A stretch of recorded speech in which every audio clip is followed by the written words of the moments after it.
Hello, everyone, and welcome back to Shadow Archives. I know many of you listen to these stories to relax and slowly fall asleep.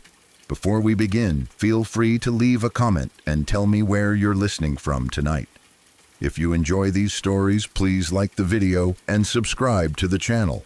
Now, get comfortable, take a deep breath, and let's begin. I was very young when this happened, and even though so many years have passed, the memory is still vivid in a way that surprises me. Some fears fade as you grow older, but others settle deep inside you and stay there unchanged. This was one of those moments for me. It wasn't just something scary that happened. It was something that shaped how fear felt to me for a long time afterward. I was 6 years old at the time, but the story really began a year earlier, when I was 5.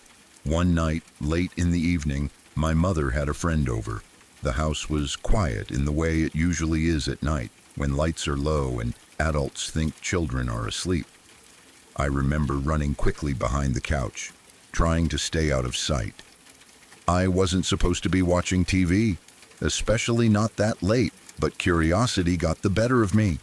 My mom and her friend decided to watch a scary movie called Mama. Now, looking back as an adult, I know it isn't considered an extremely scary movie, but when you're 5 years old, your sense of fear is very different. You don't have the ability to separate fiction from reality very well. Everything feels possible. Everything feels real. And to me, that movie was the scariest thing I had ever seen. I watched parts of it from behind the couch, peeking out when I thought it was safe, then hiding again when something frightening happened. The images stuck in my head immediately. The dark scenes, the strange movements, the feeling that something unnatural was always lurking just out of sight. I didn't understand the story fully, but I understood the fear, and that was enough. That night changed something in me. After that, I started having nightmares. Not just once or twice, but regularly. I would wake up in the middle of the night, heart racing, convinced something was in my room. Shadows looked wrong. Sounds felt threatening. I slept with my blankets pulled tight around me, afraid to move. Those nightmares didn't stop quickly either. They followed me for years. I was still having them until I was around 8 years old. But back to the main night. After the movie ended, I finally went back to my room. My mom's friend had brought her son with her, and he was staying over. He was older than me, around 11 years old. There were 2 beds in the room, and he was sleeping in the second one. I remember sitting on my bed still shaken and telling him how scary the movie was. I needed someone to understand how afraid I felt. I wanted reassurance, but he didn't care at all. He brushed it off like it was nothing. He told me it wasn't scary, that he had seen much worse movies, and that I was overreacting. At the time, that made me feel small and embarrassed. I already felt scared, and now I felt foolish for being scared. I stayed quiet after that, lying in bed, staring into the darkness, replaying scenes from the movie in my head. That should have been the end of it, but it wasn't. A year later, my mom's friend and her son came over again. By then, I was 6 years old. Even though a year had passed, I was still clearly scared of that movie. The fear hadn't faded.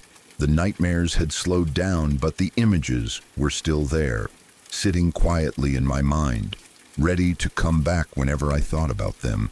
He knew I was still scared, and instead of leaving it alone, he decided to use it against me. At some point during the visit, he told me to go into the basement bathroom and wait there. I don't remember exactly how he said it, but I remember trusting him enough to do it. He was older. He acted confident. I didn't think he would do anything truly bad. The basement itself already made me uneasy. Basements always felt colder, darker, and quieter than the rest of the house. Sounds echoed differently down there. The light never felt as bright, but I did what he said. I went into the bathroom and waited. I stood there alone, the door closed, the hum of the house barely audible above me. remember feeling nervous, but I didn't know why. I told myself everything was fine. I was just waiting. Nothing was happening. Then, without warning, the door burst open. Before I could even react, he came into the bathroom wearing a Halloween costume. I don't remember every detail of it, but I remember that it was meant to be scary. He started screaming loudly, deliberately, right in front of me. At the same time, he shut off the light, plunging the room into darkness. Everything happened at once. The screaming, the darkness, the sudden movement. Then he grabbed me. My body reacted before my mind could catch up. I didn't understand it as a prank. I didn't understand it as a joke. To me, it felt exactly like the movie, like the nightmares. Like the thing I had been afraid of for a year had suddenly become real. I fell to the ground. I don't remember deciding to fall. My legs just gave out. I hit the floor hard and immediately started crying. Not quiet crying, not embarrassed. Crying. Full panic. Terror. My chest hurt. I couldn't breathe properly. I felt trapped, helpless, and completely overwhelmed. That moment felt endless. Eventually, the situation was stopped. Lights came back on. Adults intervened. But by then, the damage was already done. I was shaking uncontrollably, sobbing, unable to calm down. I remember feeling humiliated, scared, and betrayed all at once. It was the scariest thing I had ever experienced. Not because of the costume itself, but because of how real the fear felt. It wasn't playful fear. It wasn't excitement. It was pure panic. The kind that makes your body shut down, the kind that teaches you what terror feels like before you're old enough to understand it. That experience stayed with me. For a long time after that, I was afraid of dark rooms, especially bathrooms and basements. Sudden noises made me jump. Being grabbed unexpectedly, even playfully, made my heart race. The nightmares came back stronger for a while. My mind kept replaying that moment, mixing it with scenes from the movie until everything blurred together. As I got older, I understood that he thought it was funny, that he didn't grasp how deeply it affected me. But understanding that didn't erase the fear. It didn't change how real it felt at the time. What makes it worse is how small and powerless I was. I trusted him. I did what he told me to do. And that trust was used to scare me in the most intense way I had ever experienced. Even now, when I think about it, I can still feel that moment. The sudden darkness, the screaming, the shock of being grabbed, the way the floor felt when I hit it. Fear like that leaves a mark, especially when it happens so young. People often dismiss childhood fear as something harmless, something you'll just grow out of. But moments like that don't always disappear. They shape how you react to the world. They teach your body what danger feels like, even when your mind knows you're safe. That night in that basement bathroom, fear stopped being imaginary for me. It became something real, and even though I grew up, even though I know now that it was a cruel prank and nothing more, that moment still stands as one of the most terrifying experiences of my life.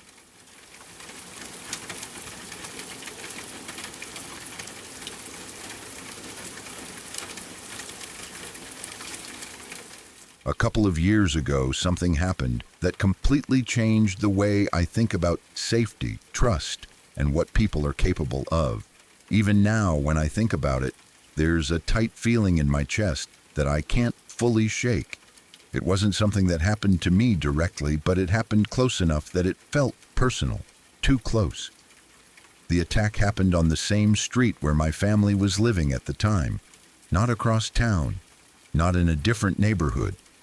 It was less than a 5-minute walk from our house, a place we passed regularly without a second thought, a place that had always felt ordinary, quiet, and familiar. That's what made it so terrifying.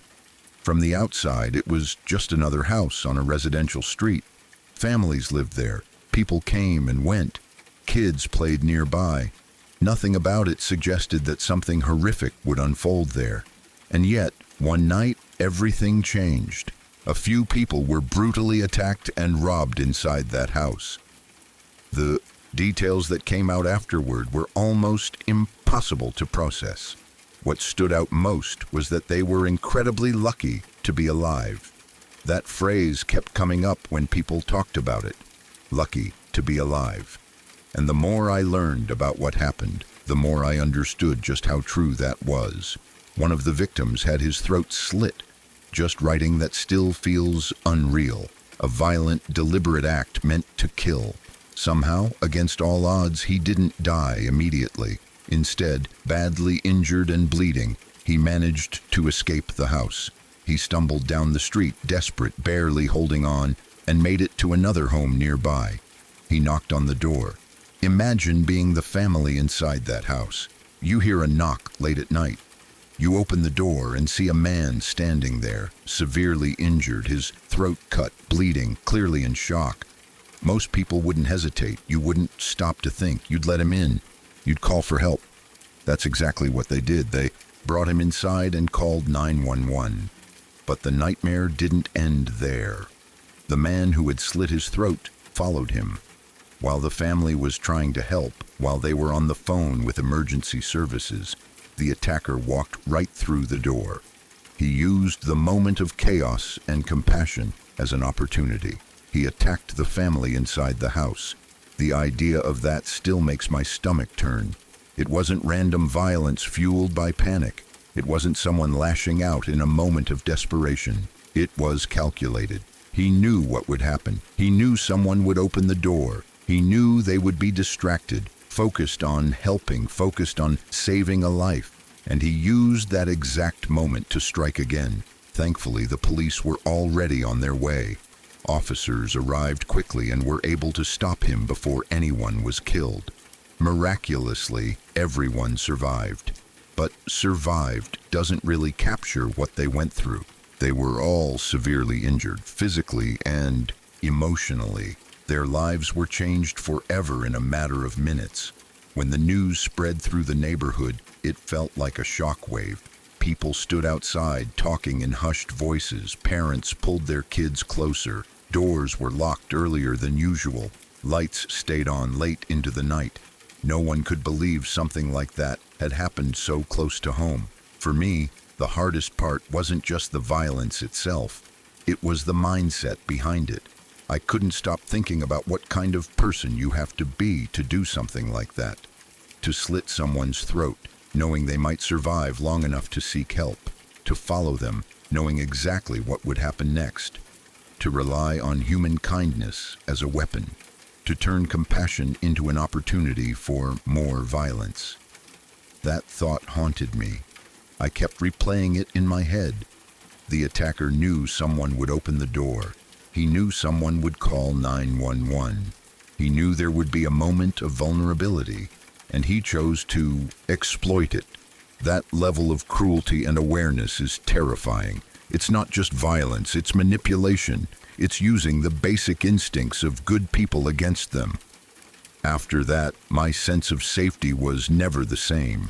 I started questioning everything I had always assumed. I had grown up believing that if someone was hurt, you help them. That if someone knocked on your door asking for help, you open it. That doing the right thing would protect you. That kindness was safe. Suddenly, none of that felt certain anymore. I found myself thinking, what would I do in that situation? If someone knocked on my door late at night, injured and desperate, would I let them in? Would I hesitate? Would I try to help from behind a locked door? Would I call 911 without opening it? And if I did hesitate, would that make me a bad person? Those questions didn't have easy answers.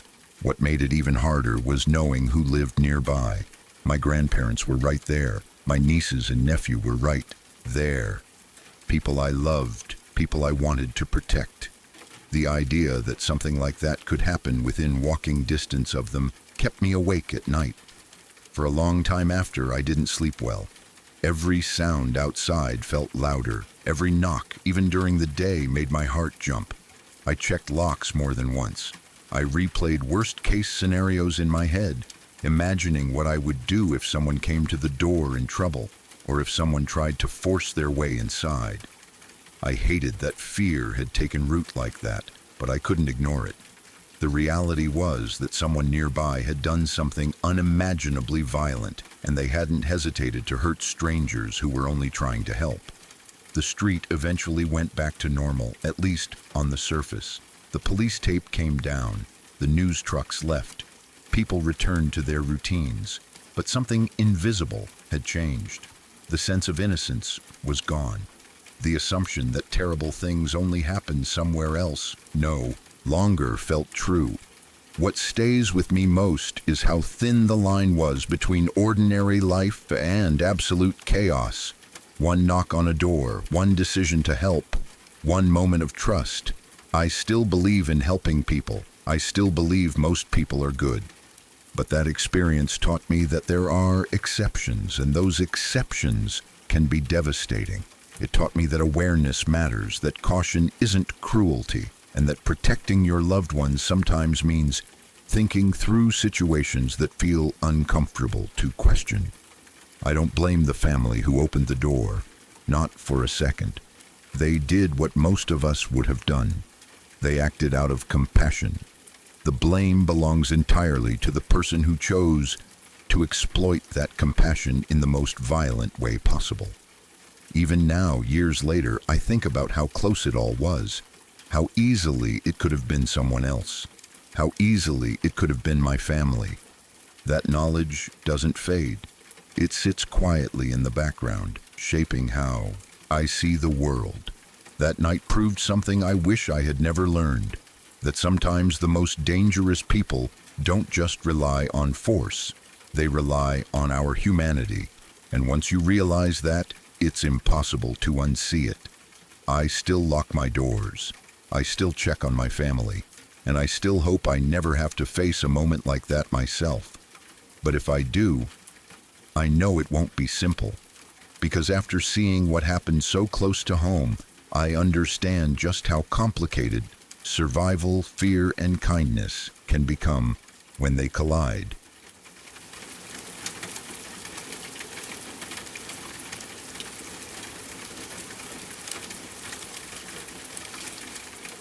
Around 2 months ago, something happened in my town that completely shattered the sense of safety most of us had taken for granted. I live in a small town in Connecticut, the kind of place where people recognize each other at the grocery store, where serious crime is rare, and where news usually spreads through casual conversation rather than police tape and reporters. Things like this simply aren't supposed to happen here. That's why, when the story first broke, it felt unreal. A woman had gone missing. At first, the details were vague. People heard whispers before anything official was released. A woman hadn't shown up where she was supposed to be. No one could reach her. Her phone was silent. Hours passed, then days.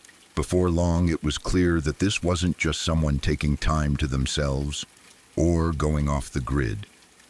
Something was wrong. Her name was Jennifer Dulos. Once her disappearance became public, the entire town seemed to hold its breath. Police launched a full investigation almost immediately. Search teams were organized. Roads were checked. Neighbors were questioned. Flyers appeared. Patrol cars became a constant presence. For a place like ours, it was shocking. People locked their doors more carefully. Parents kept a closer eye on their kids. Conversations everywhere revolved around the same question: how could someone just vanish like this? As the investigation continued, attention slowly began to shift toward her ex-husband. Jennifer and her husband had divorced a few years earlier, but the separation had not been peaceful. They were still locked in a bitter custody battle over their children. Court hearings, legal filings, and ongoing disputes had kept tensions high long after the marriage ended. People who followed the case closely began to notice that this wasn't just a distant legal disagreement. It was personal, emotional, angry. When police searched Jennifer's home, they found something that made the situation far more disturbing. Bloodstains were discovered in the garage. That discovery changed everything. Up until that point, there was still hope that she might be found alive. Maybe she had been taken. Maybe she had run. Maybe there was some explanation no one had considered yet. But blood in the garage suggested violence. It suggested a struggle. It suggested that whatever had happened, it likely began at home. As more information came out, the story grew darker. Investigators began tracking the movements of her ex-husband in the days following her disappearance. Surveillance footage became a key part of the case. Cameras in different areas captured images that raised serious questions. Videos showed him and his current girlfriend dumping large numbers of garbage bags into dumpsters in Hartford, Connecticut. Not just one or two bags, but many over multiple locations. That alone was suspicious. Then came another detail that made people feel sick. Investigators believed he had also gone to an incinerator with garbage bags.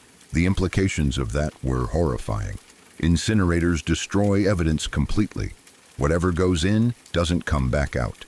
The idea that someone might use one to dispose of evidence tied to a missing person was chilling. It suggested planning. It suggested an attempt to erase someone entirely. What made this even more unsettling was his line of work. He owned a construction company. Because of that, it wouldn't have been unusual for employees to transport materials, debris, or garbage bags as part of their job. If workers were asked to take bags to an incinerator, they likely wouldn't question it. It would have seemed normal, routine, just another task. That possibility made the situation feel even more disturbing, not just because of what may have been done, but because of how easily it could have been hidden in plain sight. As weeks passed, the investigation continued, but answers remained frustratingly incomplete. Then, more recently, another development surfaced. Some of Jennifer's bloodied clothing was found in a dumpster. That discovery confirmed what many people had already feared. She had been injured. She had bled. Whatever happened to her was violent. Still, despite all of this, the case remains unresolved. The investigation is ongoing. Evidence has been collected. Suspects have been questioned. But as of now, authorities have not been able to definitively prove the ex-husband's guilt in a court of law. There is suspicion. There are disturbing details. There are connections that feel impossible to ignore. And yet, legally, the case remains open. That uncertainty is one of the hardest parts. Living in the same town while this unfolds has been deeply unsettling. It's one thing to hear about crimes like this on the news, happening somewhere far away. It's another thing entirely when it's your town, your streets, your grocery store, your community. The places mentioned in news articles are places you've driven past, walked by, or visited without a second thought. People talk about it constantly, but often in hushed tones. There's fear, but also disbelief. Many still struggle to accept that something so horrific could happen here. Others feel anger, some feel helpless, everyone feels uneasy. What makes the case especially disturbing is how ordinary everything looked before it happened. Jennifer was a mother, a neighbor, someone living her life, dealing with the same struggles so many people face. Divorce, custody battles, stress. None of that is unusual. What followed was. It forces you to think about how quickly things can turn dark, how personal conflicts can escalate into something unimaginable, how the people closest to us can sometimes be the most dangerous. The fact that the investigation is still ongoing leaves a constant sense of tension in the air. There's no closure, no final answer, just unanswered questions and the knowledge that someone is missing, likely gone forever, while the truth remains just out of reach. For those who want to understand the full scope of what happened, the case has been widely covered. Searching Jennifer Dulos will bring up countless articles, timelines, and updates. Each one adds another layer to a story that already feels overwhelming. For me, though, it's not just a headline or a true crime case. It's something that happened here. Something that changed how safe this town feels. Something that reminds me that even in quiet places, even in communities where nothing ever happens, terrible things can still unfold. And the most unsettling part is that until the truth is fully uncovered, until there is real justice, that feeling won't go away. It lingers. It sits in the background of everyday life, a constant reminder that sometimes the most horrifying stories don't happen somewhere else. Sometimes they happen right where you live.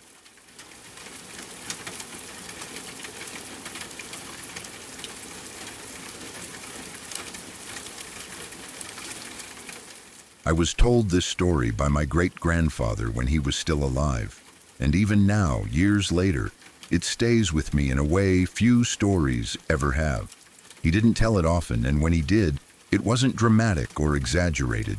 He spoke about it calmly, almost quietly, but there was something in his voice that made it clear how deeply it had stayed with him. It wasn't just a childhood memory, it was a moment that had followed him his entire life. When this happened, he was only a small child. He grew up in rural Missouri, in a time when life was simpler in some ways, but also far more dangerous. Their family lived in a small cottage surrounded by woods and open land. There were no paved roads, no nearby towns, and no modern conveniences. Everything they needed came from the land around them. Water had to be collected by hand. Food was grown, hunted, or traded. Nature wasn't something you visited for fun. It was something you lived inside of every day. One day, his mother needed to fetch water from a nearby creek. It was about half a mile from their cottage, far enough that it required a deliberate trip, but close enough that it was part of their regular routine. She placed him on the horse with her, sitting in front so she could keep an eye on him as they rode. He remembered the horse clearly, steady and familiar, used to carrying them along the narrow path that wound through the trees. At the time, he didn't understand why his mother was so alert. He remembered her posture being tense, her eyes constantly scanning the tree line as they rode. As a child, he thought nothing of it. To him, it was just another trip to the creek. He was excited, curious, and full of energy, unaware of the dangers that surrounded them. When they reached the creek, she dismounted and helped him down. The water was shallow, only a few inches deep, clear enough to see the stones at the bottom. It was peaceful, quiet, and calm. Birds chirped overhead and the sunlight filtered through the trees. To a child, it felt safe, inviting. He stepped into the creek and began to play, splashing water with his hands, watching it ripple around his feet. That was when everything changed. Without warning, his mother began screaming, not shouting his name, not calling for help, screaming in pure terror. He remembered the sound of it clearly, even decades later. He said it was a sound he had never heard before and never heard again. It wasn't just fear, it was panic, urgency, and desperation all at once. She was shouting at something across the creek, her voice breaking as she yelled. At first, he didn't understand what was happening. He was confused, frozen in place, still standing in the middle of the water. Then she grabbed him. She didn't gently pull him out. She yanked him from the creek with a strength that surprised him, lifting him up and placing him onto the horse in one swift motion. He remembered her hands shaking as she did it. She climbed onto the horse behind him, turned it sharply, and kicked it into motion. The horse responded immediately, sensing the urgency. It didn't hesitate. It bolted forward, hooves pounding against the dirt as they fled. As they rode away, my great-grandfather did something that would stay with him forever. He looked back. Behind them, on the other side of the creek, he saw it. A mountain lion. He described it as large, powerful, and terrifyingly fast. Its body was low to the ground, muscles rippling beneath its fur as it charged toward them. This wasn't an animal hesitating or watching from a distance. It was actively attacking. It had chosen its target, and it was moving with purpose. The creek offered no real obstacle. The water was shallow, barely slowing it down. He watched as the mountain lion entered the creek, splashing through it, closing the distance. He said it made it about halfway across before the gap between them finally began to widen. The horse had enough of a head start, just enough. They escaped. He remembered clinging to his mother as the horse ran, his heart pounding, his mind unable to fully understand what he had just seen. He didn't cry. He didn't scream. He was too shocked for that. He just held on, feeling the powerful movement of the horse beneath them and the frantic rise and fall of his mother's breathing. They didn't stop until they were safely back at the cottage. Only later did he begin to understand how close he had come to death. As he grew older, he realized something else that made the memory even more unsettling. His mother almost always carried a rifle with her when she went out, especially when traveling to the creek or through the woods. It was a normal precaution in those days. Predators were common and people knew the risks. She was careful, prepared, but for some reason that day she didn't have it. He never knew why. Maybe she thought it would be a quick trip. Maybe she had set it down and forgotten. Maybe she assumed it was safe. Whatever the reason, that single difference could have changed everything. If she had been slower to react, if the horse had hesitated, if the mountain lion had been just a little faster, the outcome would have been very different. There would have been no story to tell. No memory passed down, no future generations. That realization is what makes the story so frightening to me. It's not just about a close call with a wild animal. It's about how fragile existence really is, how entire family lines can hinge on a single moment, a single reaction, a few seconds of distance. My great-grandfather survived because his mother screamed at the right moment, because she acted without hesitation, because the horse ran when it needed to. If any one of those things had gone differently, I wouldn't be here. That thought has always stayed with me. When he told the story, he didn't dramatize it. He didn't talk about fear or trauma. He simply stated what happened. But there was something heavy in the way he spoke about looking back and seeing the mountain lion charging through the creek. That image never left him. He said he could still see it clearly, even in old age. He lived a long life after that. He raised a family. He worked, struggled, laughed, and grew old. But that moment, that narrow escape, remained a fixed point in his memory, a reminder of how close he came to being taken by nature before he ever had the chance to live. For me, the story carries a different weight. I didn't experience it. I didn't see the mountain lion or feel the horse running beneath me, but I exist because that moment ended the way it did. My life, and the lives of everyone who came after him, were balanced on the edge of a creek in rural Missouri with a predator charging from the trees. That realization is humbling and terrifying all at once. It reminds me that history isn't just made up of wars and famous events. It's made up of small, almost invisible moments. A mother screaming, a child being pulled from the water, a horse running fast enough, a predator falling just short. Sometimes survival isn't about strength or weapons or preparation. Sometimes it's about instinct, timing, and luck. And sometimes the distance between life and death is only a few inches of water in a creek. That's what makes the story so powerful to me. Not just the danger, but the closeness of it. The fact that everything I know, everyone I love, traces back to a moment where death nearly reached out and grabbed hold, but missed. And every time I think about it, I'm reminded of how easily the story of my family could have ended before it ever truly began.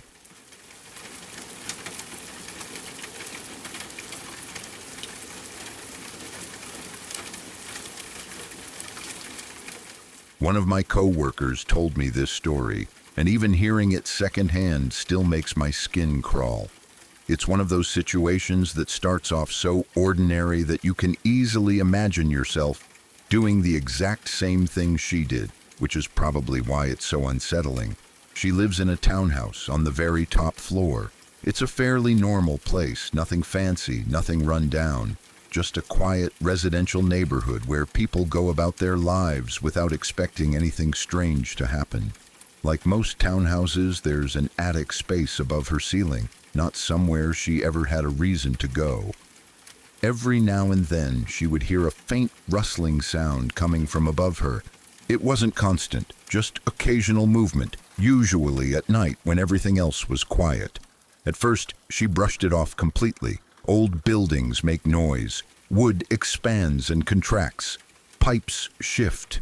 And if it was anything else, she assumed it was probably rats or some other small animal.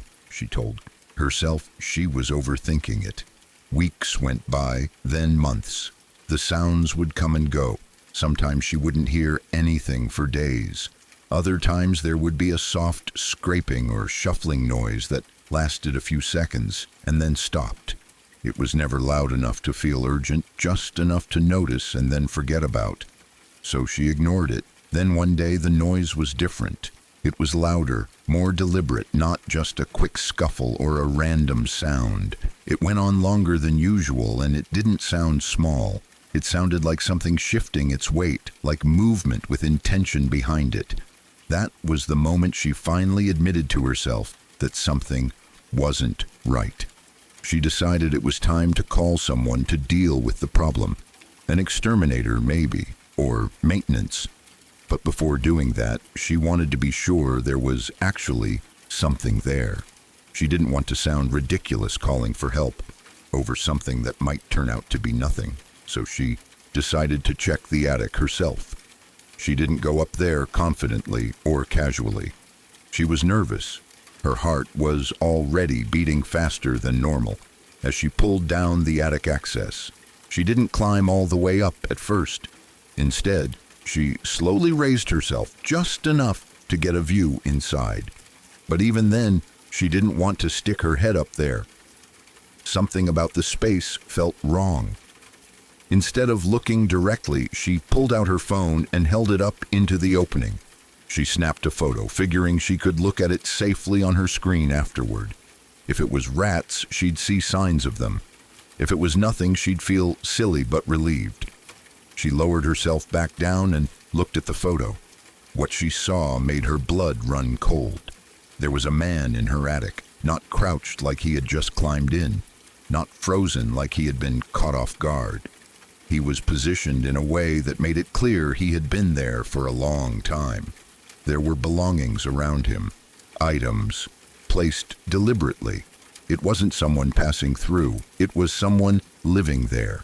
He had been sleeping above her ceiling, watching her come and go, listening to her life from just a few feet away.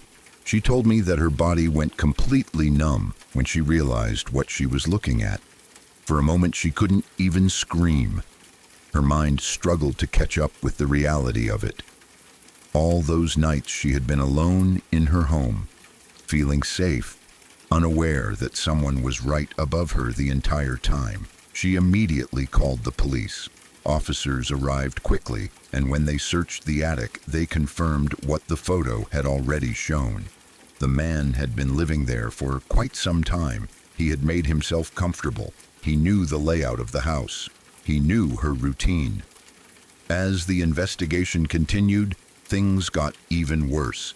It turned out he hadn't just been living in her attic. He had been doing this in multiple townhouses around the neighborhood, moving from attic to attic, finding access points, staying hidden, watching people without their knowledge. The police arrested him that same day. From what she was told, he had a history of doing this. He would find places where people rarely checked their attic spaces, especially top-floor units, and quietly move in. Some of the residents had heard noises too. Most of them had ignored it, just like she had. That realization hit her hard.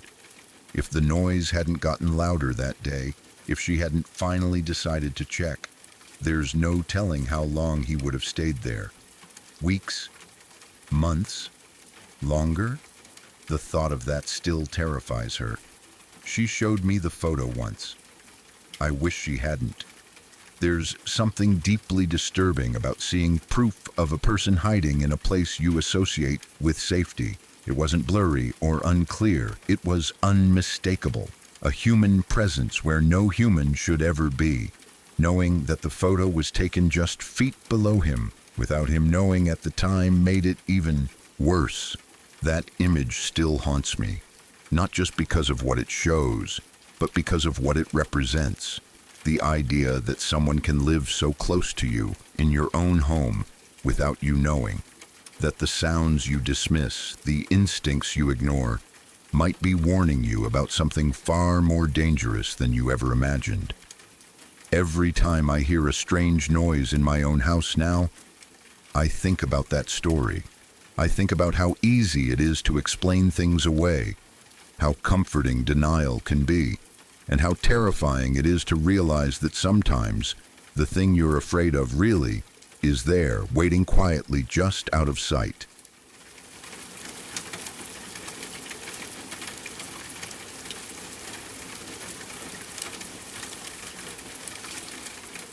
I want to start by explaining something important about myself, because it adds context to why this experience was so terrifying.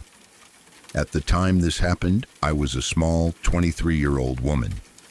I wasn't particularly strong, I didn't have any self-defense training, and I had never been in a situation where I genuinely feared for my safety like this before. That alone made everything feel amplified, but there were other factors that made it even worse. Not long before this happened, I had gone through a breakup with my ex. We had been living together, and after the breakup, he moved out. That left me alone in the house we had shared. It was a 3-bedroom, 1.5-bath house, which suddenly felt far too big for one person. I stayed there with our animals, trying to convince myself that I was fine and that I didn't need to be scared just because I was on my own for the first time. In reality, I was already a little on edge. It was my first time living alone. Every sound felt louder. Every creak of the house made me pause. I double-checked locks more often than I ever had before. I told myself this was normal, that it would pass once I got used to being alone. I didn't want to feel weak or paranoid, so I pushed those feelings aside. That night, I went to bed like any other night. Nothing felt off when I fell asleep. The house was quiet. The animals were settled. I remember thinking that I was starting to feel more comfortable, that maybe living alone wasn't going to be as scary as I thought. Then, at around 2 a.m, everything changed. I was asleep when my dog suddenly jumped off my bed, not slowly, not lazily. She darted off like she had been launched. Immediately, she started barking at the top of her lungs. This wasn't her normal bark. This was frantic, aggressive, full-body barking, the kind that makes your heart stop before you're even fully awake. I shot upright in bed, completely disoriented.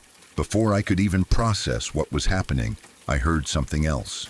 The sound of leaves crunching outside my bedroom window. My bedroom window faced the yard, and hearing that noise at 2 a.m.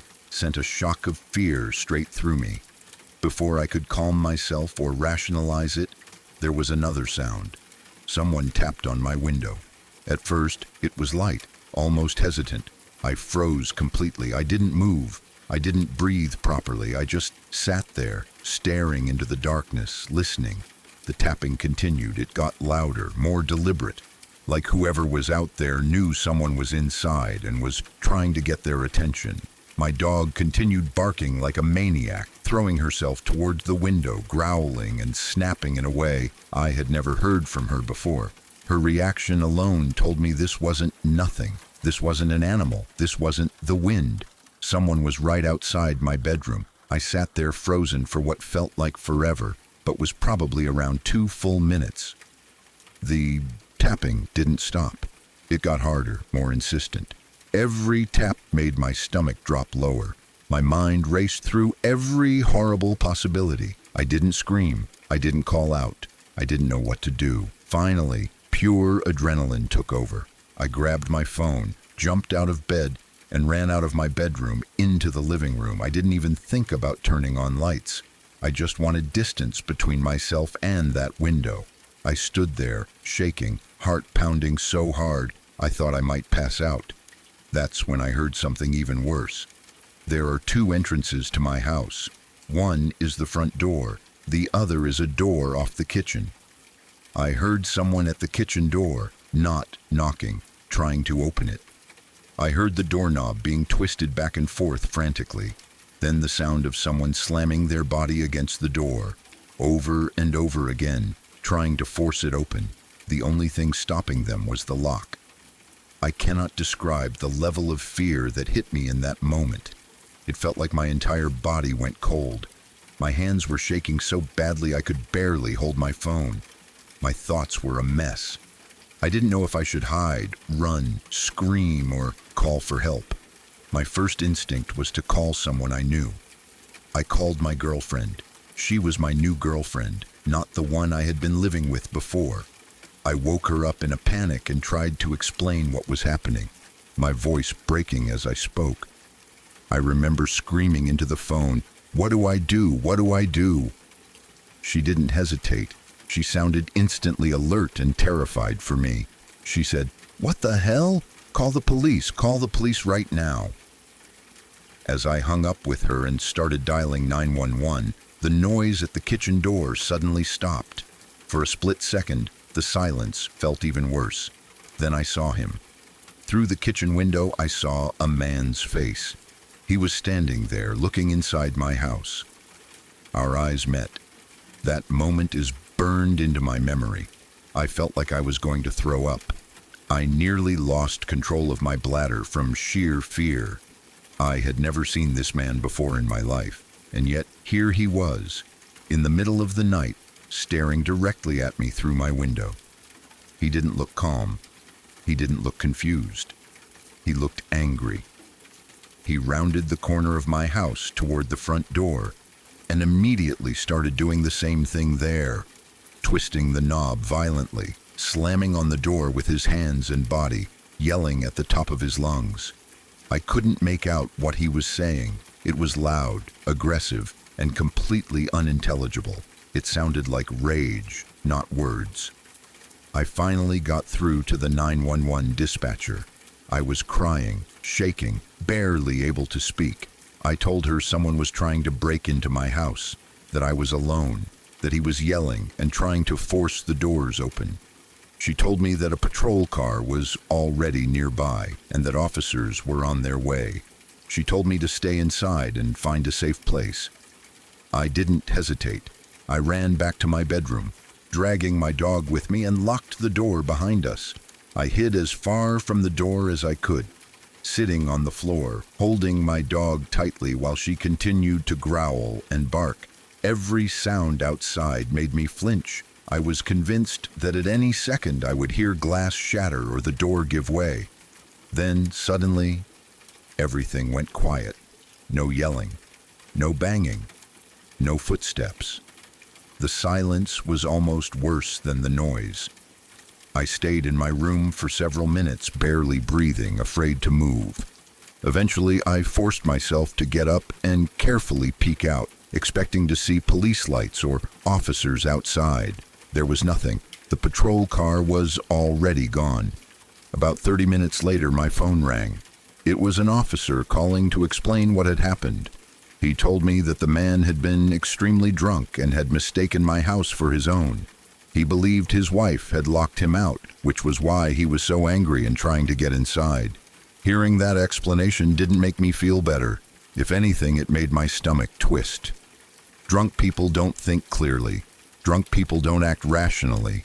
Drunk people can become violent very quickly, especially when they're angry and confused. The fact that he thought I was his wife made it even worse. I can't stop thinking about what would have happened if my doors hadn't been locked. I lock my doors religiously, and that habit likely saved me. If he had managed to get inside and found me alone, terrified and half his size, I don't know how that situation would have ended. Even if he hadn't meant harm, confusion and alcohol are a dangerous combination. And if in his drunken state he had mistaken me for his wife, The situation could have escalated in ways I don't even want to imagine. That night changed me. I became more cautious, more aware. I trusted my instincts more. I stopped feeling silly for being afraid and started accepting that fear can exist for a reason. I still think about that night sometimes, about the tapping on the window, about his face staring back at me, about how close I came to something far worse. And every single night, without exception, I lock my doors.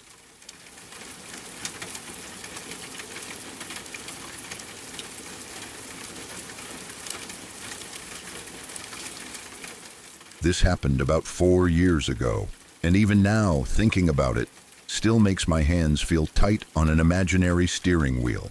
It's one of those experiences that doesn't fade with time. It sits in your body. It changes how you react to headlights behind you, how you judge silence, how long 45 minutes can really feel.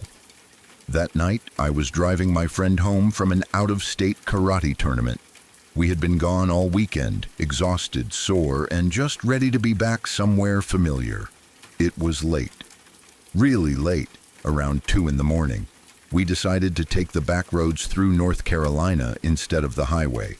It seemed quieter, faster, and easier at the time. The road we were on felt endless. Miles and miles of farmland and woods. No gas stations, no stores, no houses close together. Just dark fields, tree lines, and the occasional mailbox reflecting the moonlight.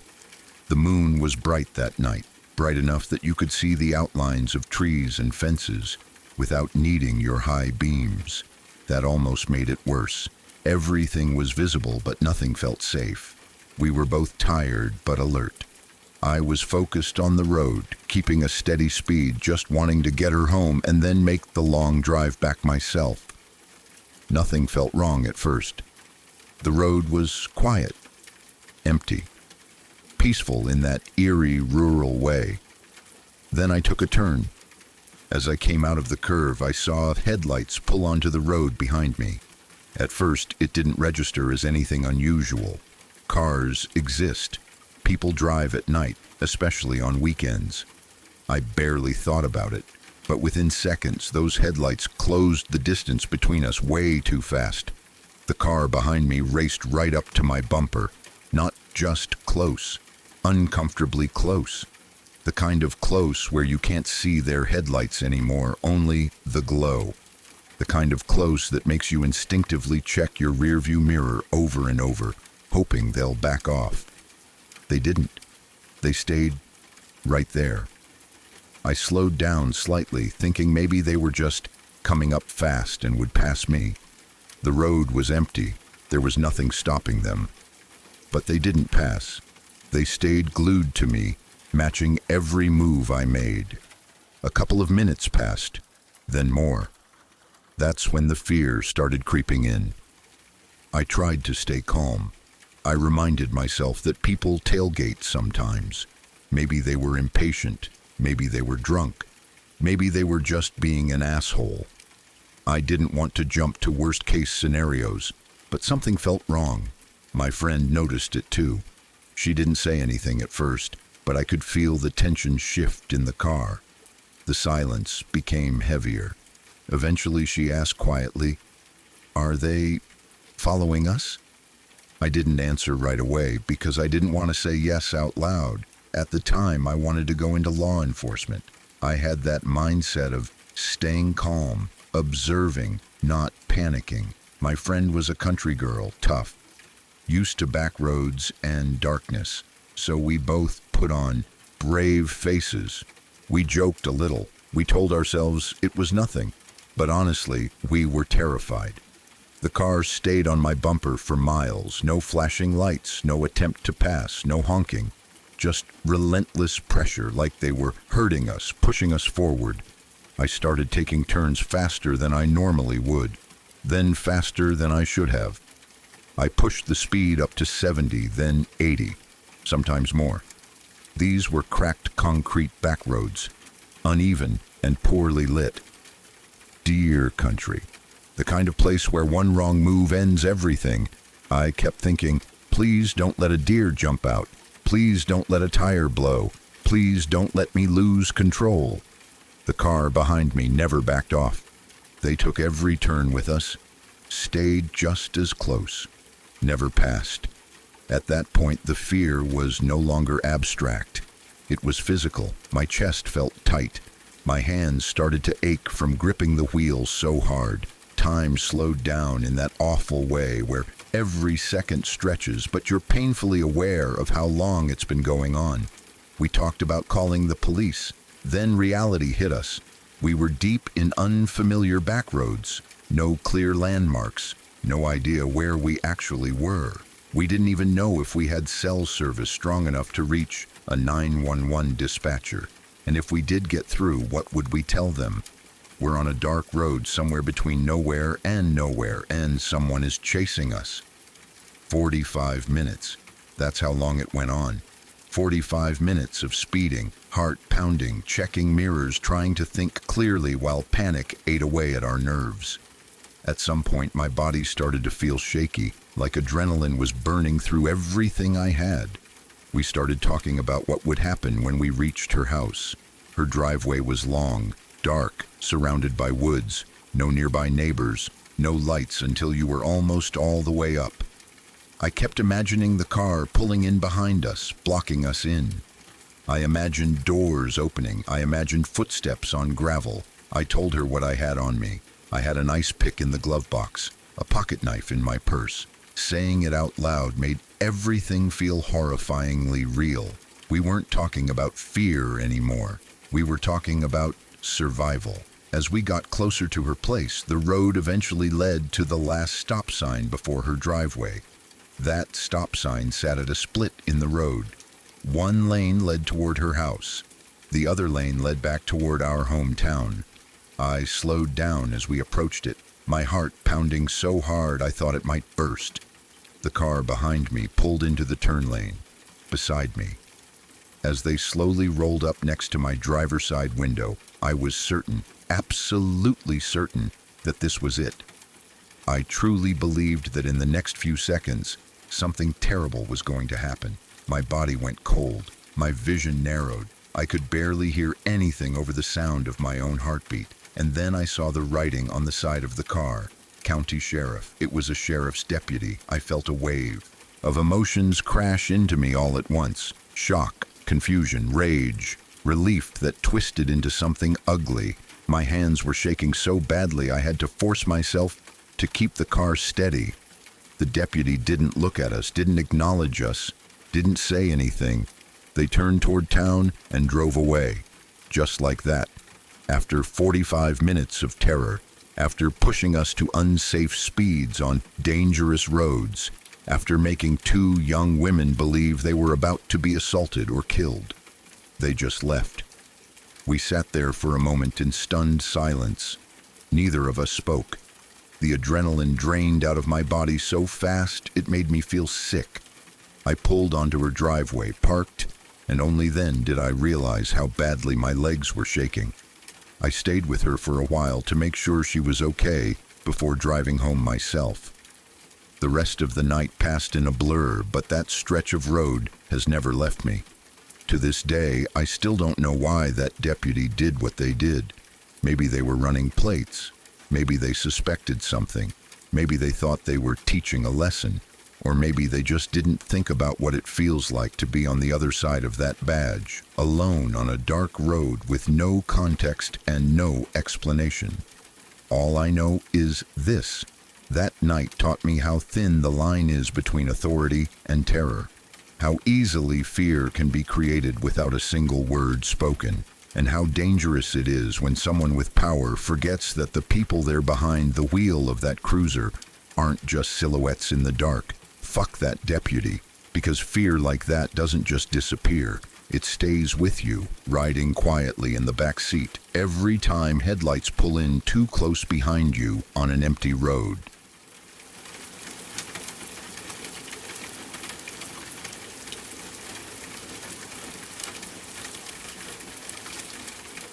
I attend a university outside my home city, so for most of the year I live in student accommodation near campus. That arrangement usually works fine, but this particular year, my accommodation contract ended a week before my final exam. At the time, I didn't think much of it. I assumed I would figure something out when the time came. As the exam got closer, I realized I didn't really have a solid plan, and like many students, I relied heavily on last-minute studying. It isn't responsible, but cramming the night before had saved me more than once. My idea was simple. I would go to the university library, which is usually open 24/7, and pull an all-nighter there. I figured I could study through the night, take my exam in the morning, and then head home. It wasn't ideal, but it felt manageable. On the night before the exam, I packed my bag, grabbed my notes, and headed toward the library just before midnight. When I arrived, my plan fell apart almost immediately. The building was dark. At first, I thought maybe I had gone to the wrong entrance, but as I walked closer, I saw a sign taped to the door saying the library was closed for emergency maintenance. There was no explanation, no time listed for reopening, nothing. I just stood there for a moment staring at the door, feeling the weight of panic settle in. My entire plan depended on that library being open, and now I had nowhere to go. I checked my phone, hoping maybe another study space on campus was open, but everything nearby was closed. At that point, my only real option was to find somewhere to stay for the night. Going all the way home wasn't realistic, and I couldn't just wander around until morning.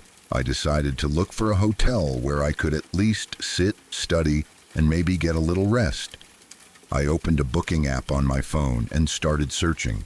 Almost every hotel near campus was far more expensive than I could afford. The prices seemed ridiculous for a single night, especially for a student already stressed about exams. As I scrolled, I noticed one hotel that stood out because it was much cheaper than the others. The price almost felt too good to be true, but at that point I was tired, frustrated, and running out of options. The hotel wasn't very close. According to my map, it was about a 30-minute walk away. I hesitated for a moment, but I convinced myself that it was better than nothing. I put my phone away and started walking. The road to the hotel was long, dark, and almost completely silent. There were very few streetlights, and the ones that were there gave off a weak, yellow glow. There were no cars, no people, and no open shops. With every step, my nerves grew worse. I kept looking over my shoulder, half expecting someone to appear behind me. I tried to tell myself I was being dramatic, that it was just late and my imagination was running wild. After what felt like forever, I finally saw a light in the distance. As I got closer, I realized it was the hotel. I felt a wave of relief wash over me. I remember thinking that once I was inside, I would finally be safe. Whatever stress I felt on the walk would be gone, replaced by a locked door and a quiet room. Looking back, that thought feels painfully naive. The building itself looked old, almost Victorian in style. The exterior was worn, and the place had a strange, outdated feel to it. When I stepped inside, the lobby was dimly lit and completely empty. There was a reception desk, but no one was behind it. The silence inside the building felt heavier than the silence outside. I stood there for a moment, unsure of what to do, then rang the bell on the desk. Nothing happened. I rang it again, louder this time. Still nothing. Just as I was starting to wonder if the hotel was even open, I noticed movement at the top of the staircase. A tall man was standing there, staring down at me. There was something off about him immediately. I can't fully explain it, but his presence made my skin crawl. He didn't smile or greet me. He just stood there, watching. I asked him if he worked there. He told me he didn't and said he was just another guest. That should have been the end of the interaction, but instead, he started asking me questions. Where I was from, why I was there so late, whether I was alone, how long I was staying. Each question made me more uncomfortable. I answered, but I kept my responses vague and tried not to give away too much information.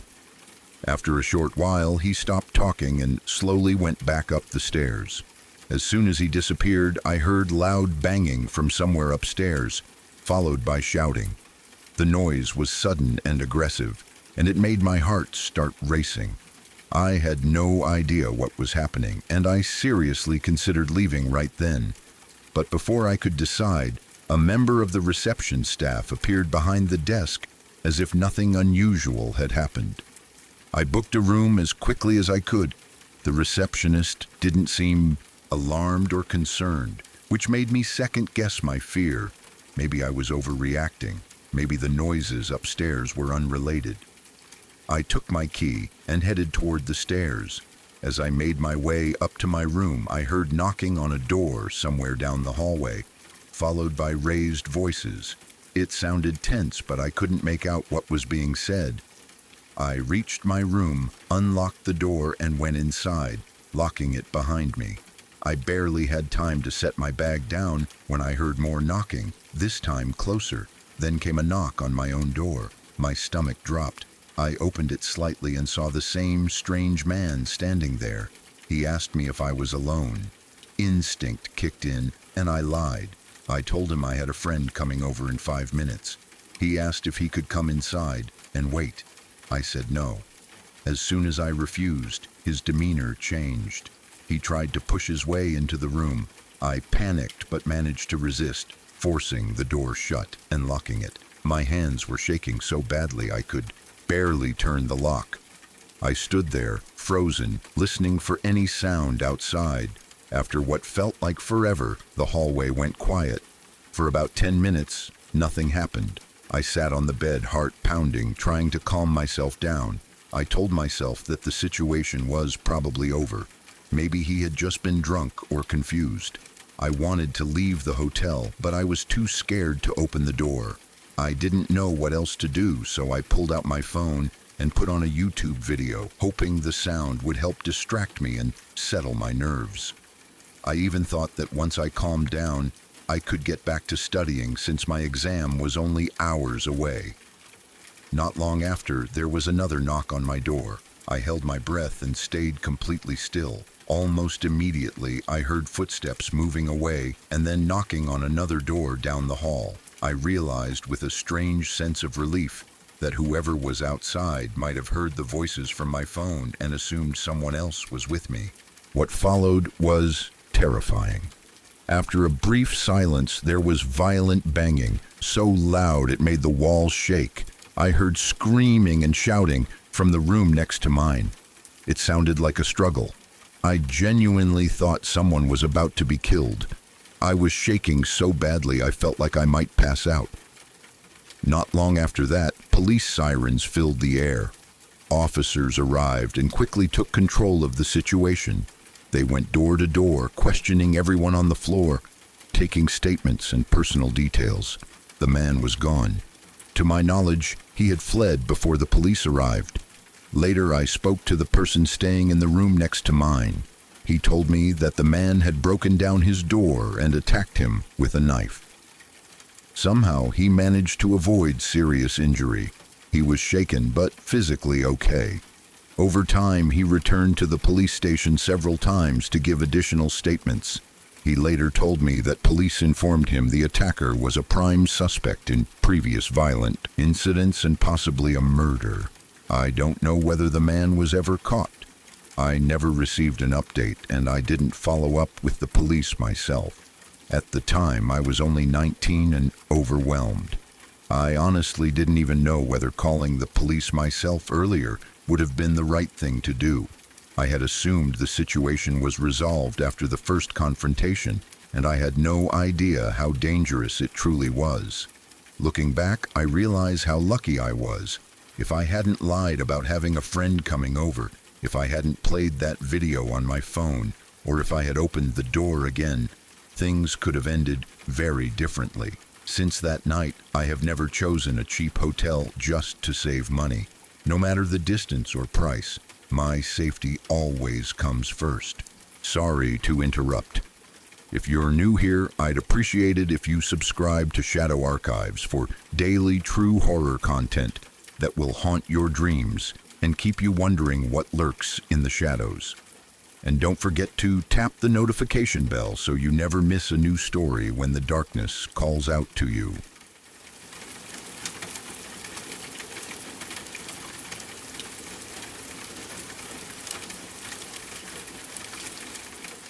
When I was 13 years old, on the 15th of January in 2012, my world quietly collapsed without making a sound. That was the day they found my father dead in his apartment. He had been lying there for almost a month before anyone noticed. A whole month. I didn't understand what that really meant back then, not fully.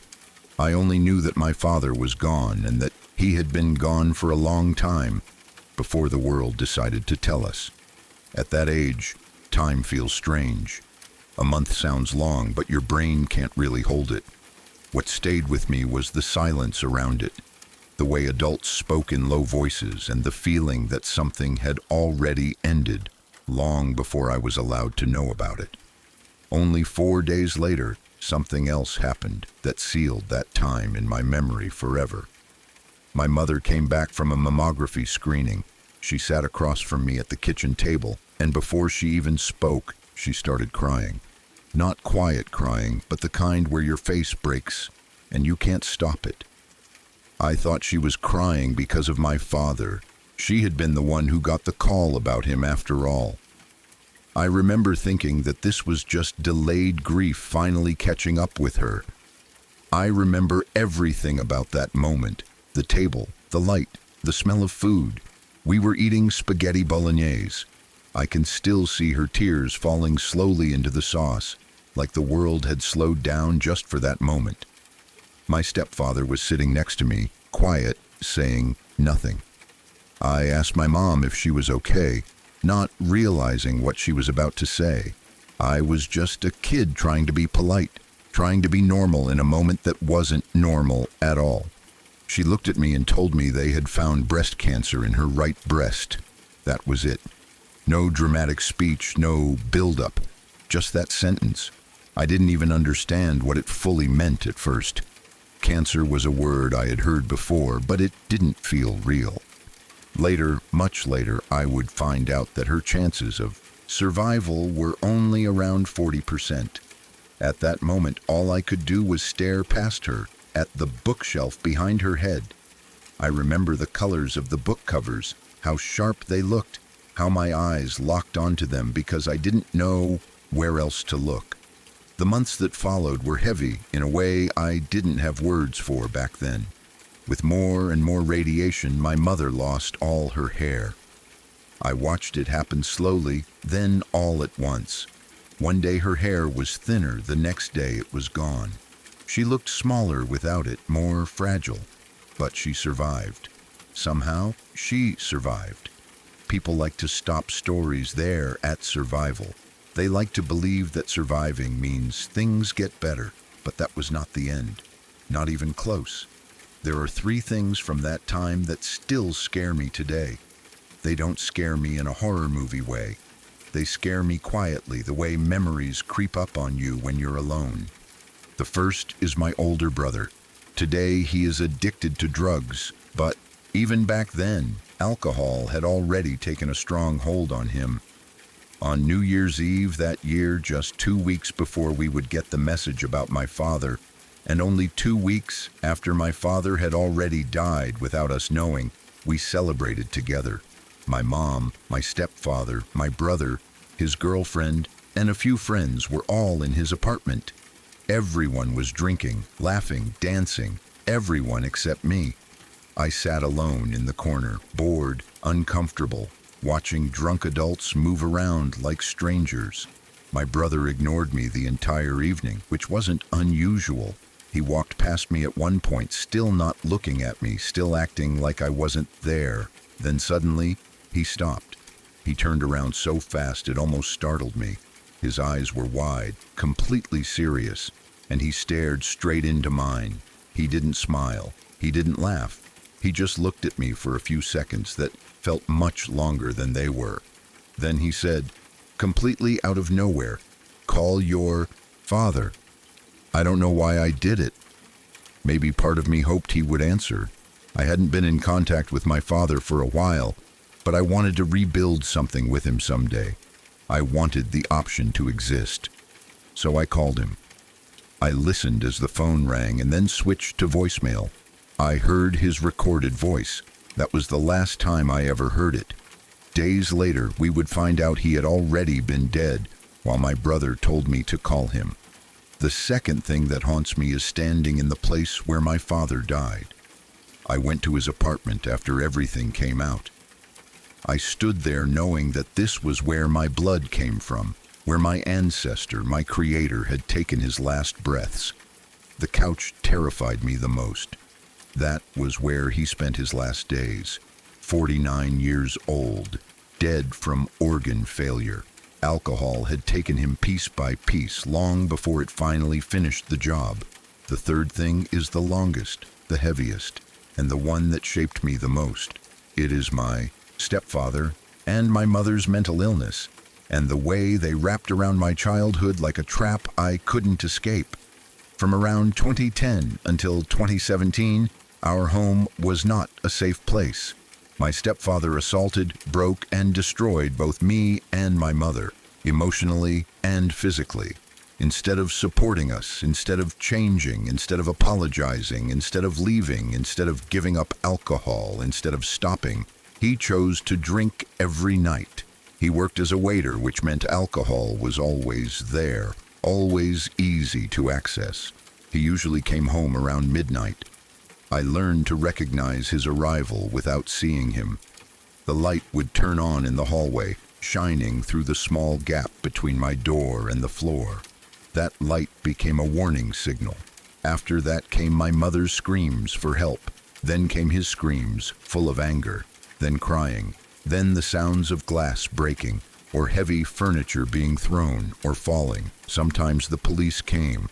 Over time, even they stopped trying. I tried everything I could as a child. First, I fought against him, thinking strength would fix it.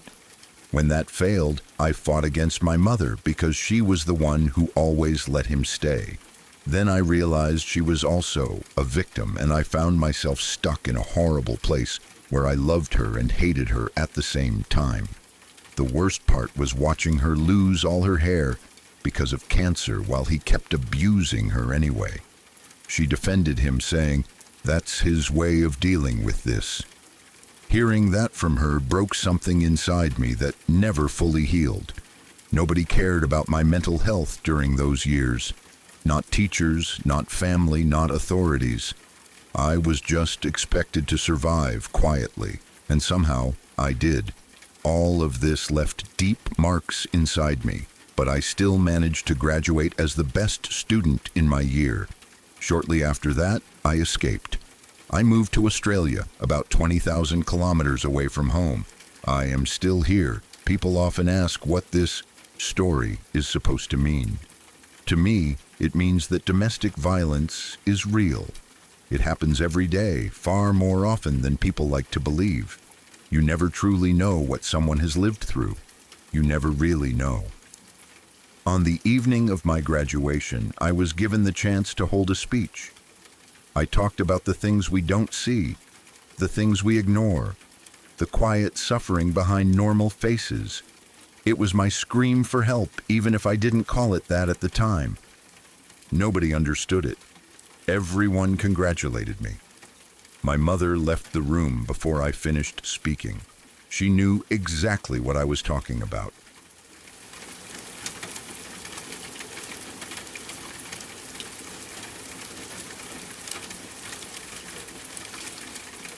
I had already graduated from high school by the time this happened, and my life, at least on the surface, felt mostly normal. I had started dating someone, and even though things weren't perfect, I felt like I was moving forward. About a year later, I dropped out of college. I was young, unsure of myself, and trying to figure out who I was and where I fit in the world. The year was 2010. I want to be careful with details because if I say too much, it would be possible for someone to figure out who I am. Some parts of this story will always stay vague for that reason. I had a friend who lived down the road from me. He was younger than I was, and through a strange coincidence, he had a half-brother who was also the half-brother of another friend of mine who was my age. Small towns are like that. Everyone is connected somehow, often in ways you don't even realize at first. I had spent a lot of time around him over the years. For the sake of this story, I'll call him S. At the time, I was fairly close to both of his sisters, even though they didn't know each other.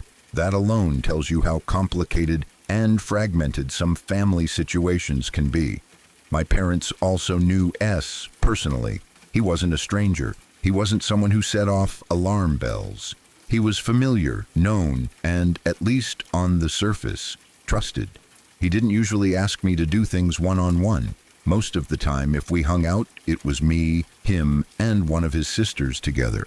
So when he asked me if I wanted to go mud riding in his truck, none of us thought it was particularly strange. It didn't feel dangerous. It didn't feel like a setup.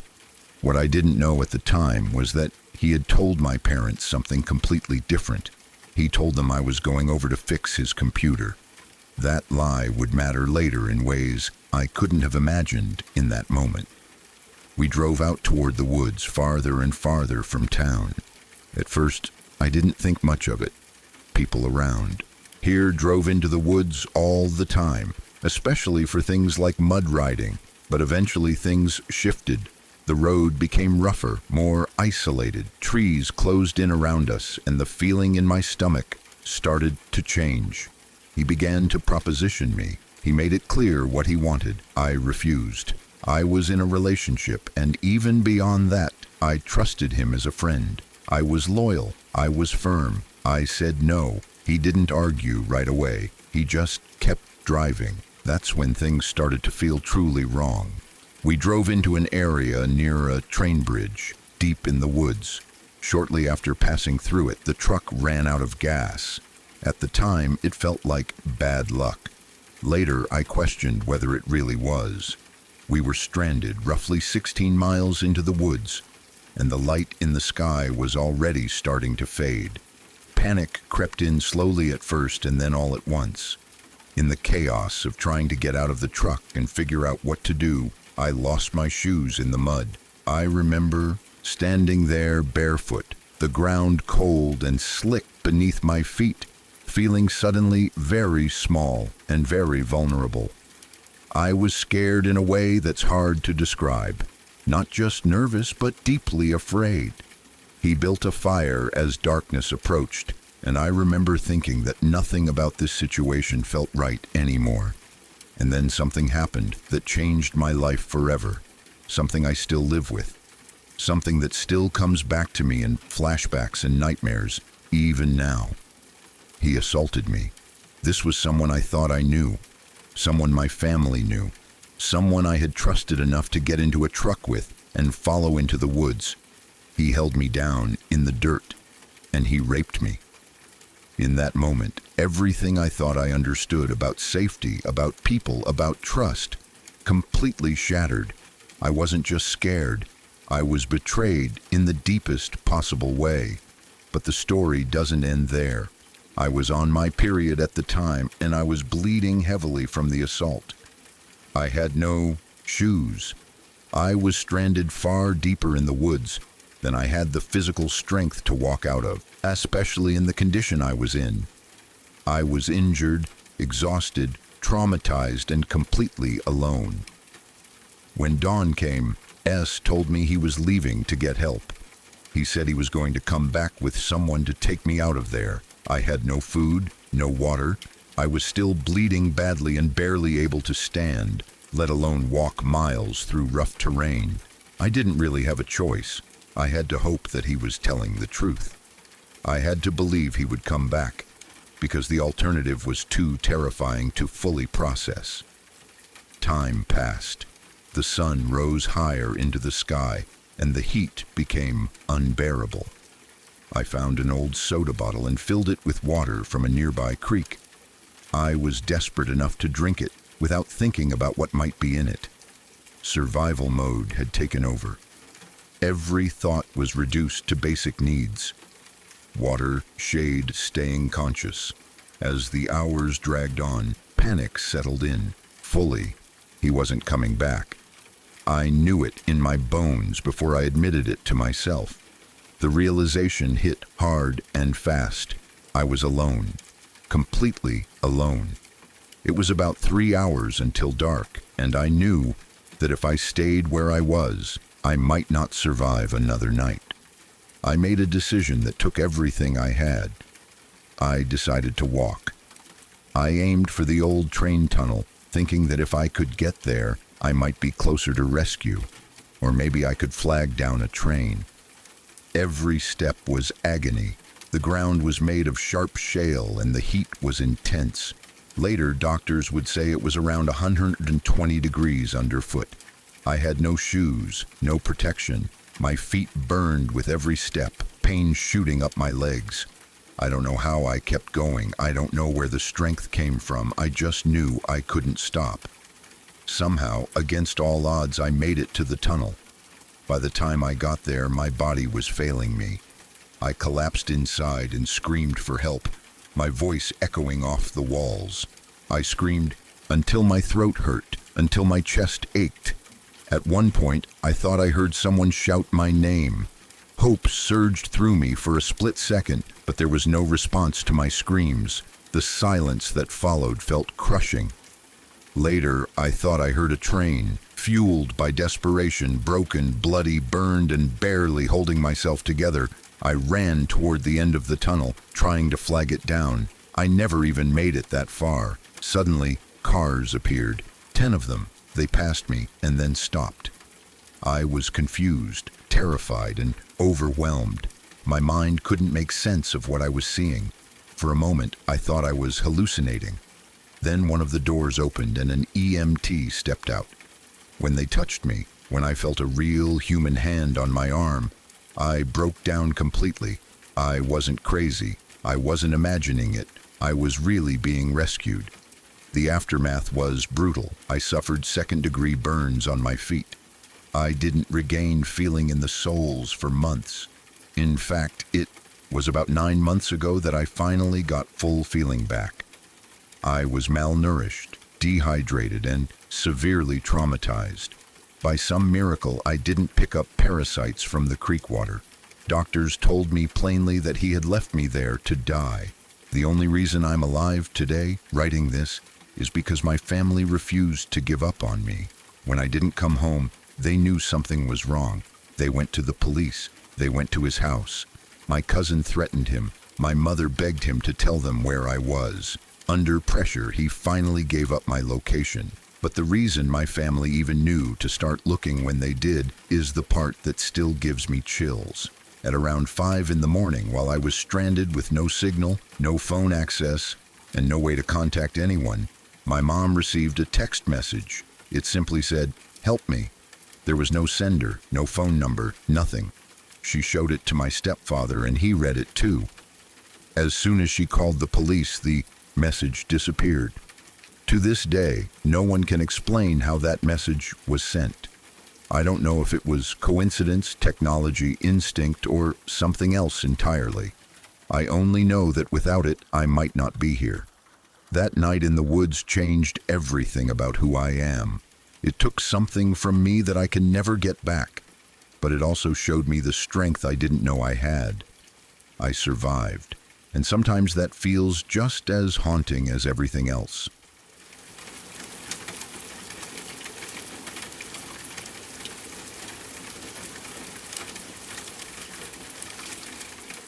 This happened when I was about 3 or 4 years old, a time when the world feels much larger and more mysterious than it actually is.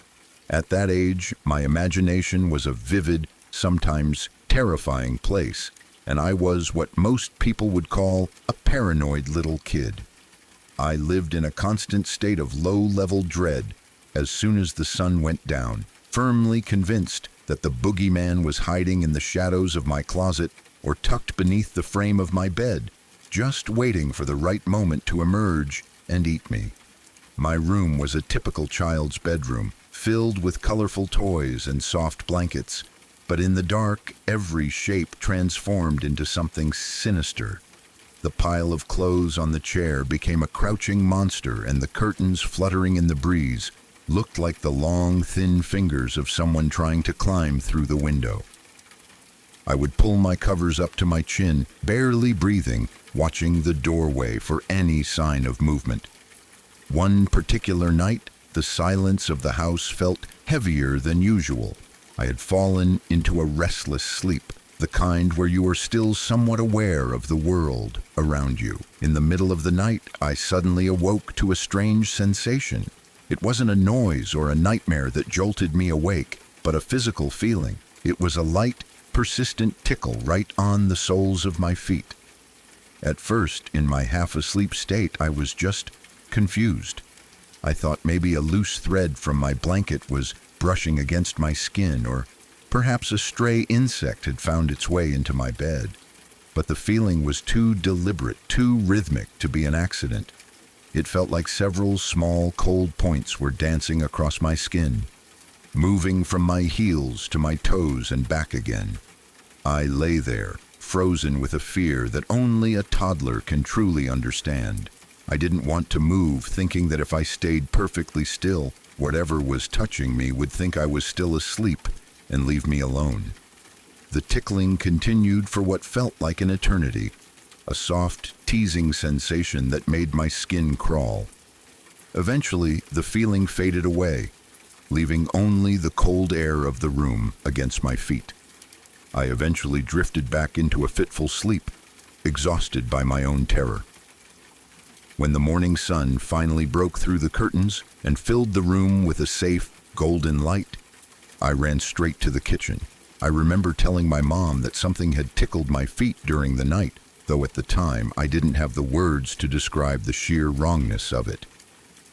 I brought this up to my mom just a few days ago, nearly 2 decades after the event. I expected her to laugh it off, or tell me that I had just been a creative child with a vivid imagination. Instead, the expression on her face changed into something much more serious, even frightened. She sat me down and told me what I had actually said to her that morning, a detail that I had completely blocked out or simply hadn't been able to process as a child. She explained that when I walked into the kitchen that morning, I didn't just say my feet were tickled. I told her very specifically that the shadow people had come into my room. I had described them as dark, thin figures that stood at the end of my bed, and I told her that they were the ones who had spent the night tickling my feet. But what was truly weird, and what frightened my mother the most at the time, was how I described them. She said that as I told her about these shadow people, I was incredibly calm. I wasn't crying, I wasn't shaking, and I didn't seem worried at all. I spoke about them as if they were old friends or a natural part of the household. This sent a chill down my spine because I do not remember me ever saying that, nor do I remember feeling calm. My only memory is the paralyzing fear and the cold, spindly sensation on my skin. The disconnect between my memory of terror and my mother's memory of my calm demeanor suggests something much more horrific. The idea that those entities had some kind of influence over my mind, making me feel a false sense of peace while they were in my presence. Of course, looking back as an adult, I try to find a logical explanation. It could have been my 3-year-old lying skills, or maybe I was just repeating words I had heard in a movie or a story. But that still doesn't excuse the fact that I physically felt something tickle me.